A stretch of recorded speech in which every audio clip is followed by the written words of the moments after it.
इस बार बजट कैसा होगा भैया? हर कोई यही पूछ रहा है मुझसे फ़ोन करके कि युवाओं के लिए क्या बजट में आएगा, बेरोज़गारों के लिए क्या नौकरी लेकर आएगा ये बजट। तो मैं अर्थशास्त्री प्रोफेसर अजय चंद्राकर के पास पहुंचा हूं, और सर अर्थशास्त्री हैं तो ये मुझे समझा भी देंगे कि इस बार बजट में क्या खास हो सकता है, इस बार बजट में क्या कुछ नया होगा, इस पर बातचीत करेंगे।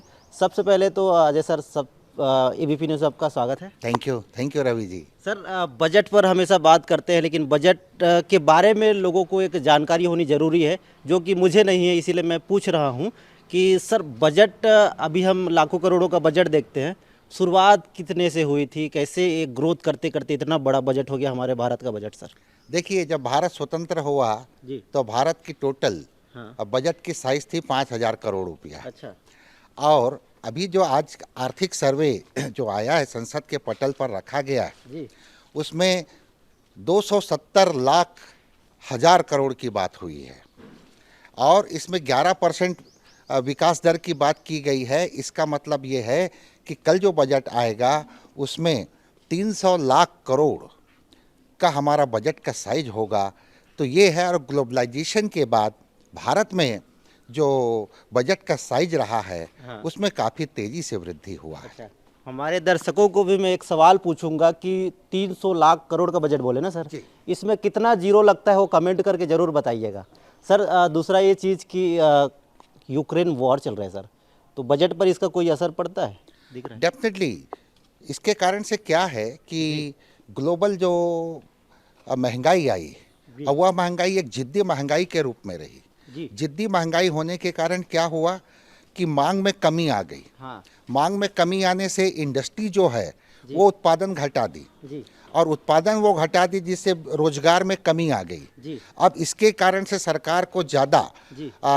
रेवेन्यू खर्च करना पड़ रहा है लोक कल्याणकारी कार्यों के ऊपर। जी। तो ये यूक्रेन युद्ध का तो प्रभाव है ही। जी। जी। साथ ही साथ खाद्य सामग्री का जो बास्केट है जी। वो 299 वस्तुओं का है, जी। और अभी भी गेहूं का जो रेट है हाँ। वो बहुत ज़्यादा है।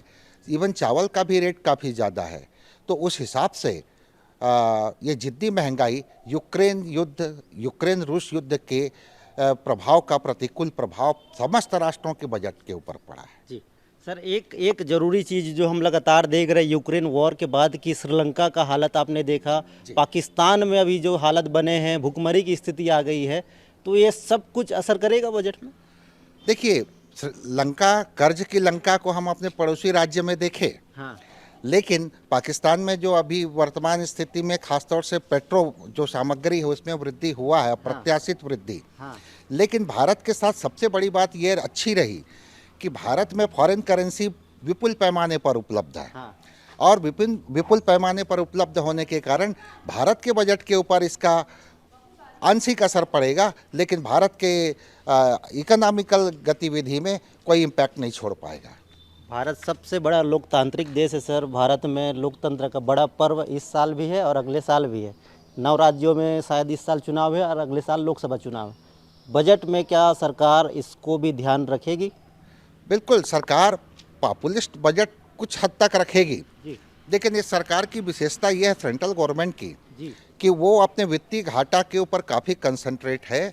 और वित्तीय घाटा जो 6.4% की बात हुई है, उसको अगर कल बजट में या फिर आने वाले 2024 के बजट में 5.8 तक ले आते हैं तो यह बड़ी बात होगी। और सब्सिडी के ऊपर भारत सरकार काफ़ी खर्च कर रही है। और सब्सिडी का एक लाभ और है जिसके ऊपर जब बजट का परत हम खोलते हैं तब पता चलता है। सरकार फर्टिलाइजर के ऊपर सब्सिडी दे रही, लेकिन जिन फर्टिलाइजर में वो सब्सिडी नहीं दे रही, जस्ट लाइक पोटास, फास्फेट, उसका कीमत ज़्यादा है, और सब्सिडी जिसमें मिल रहा है उसकी कीमत स्थिर है।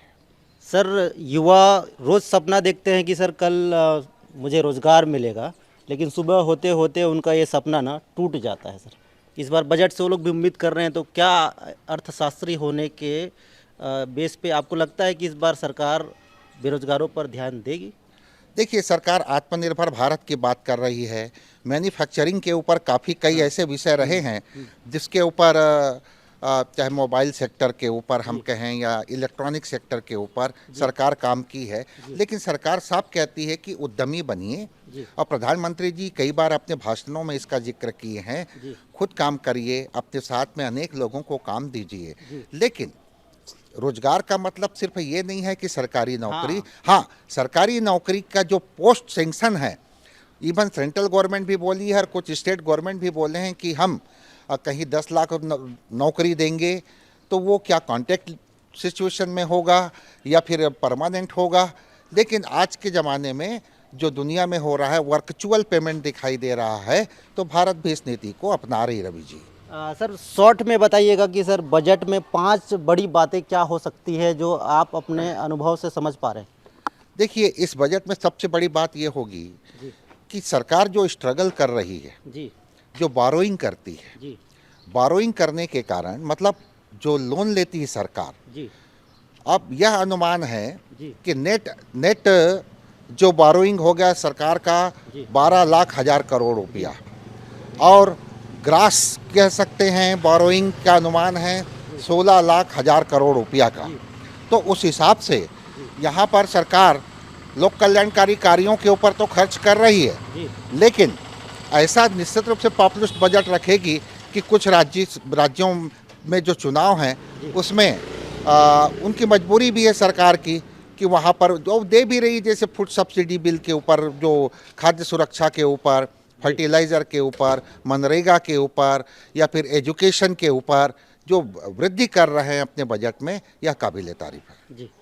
तो बजट को लेकर उम्मीद हम लगातार कोशिश कर रहे हैं कि अलग अलग वर्गों के लोगों को आप तक पहुंचाएं कि इस बार बजट में क्या खास हो सकता है, बजट कितना नया हो सकता है, बजट में आपके लिए क्या है। इन सभी बातों को लेकर लगातार बातचीत कर रहे हैं और हमारे साथ अर्थशास्त्री डॉक्टर अजय चंद्राकर जी हैं। उन्होंने भी स्पष्ट रूप से बताया कि इस बार बजट में क्या क्या बड़ी बातें हो सकती है। रायपुर से वीपी न्यूज़ के लिए रवि मेरी।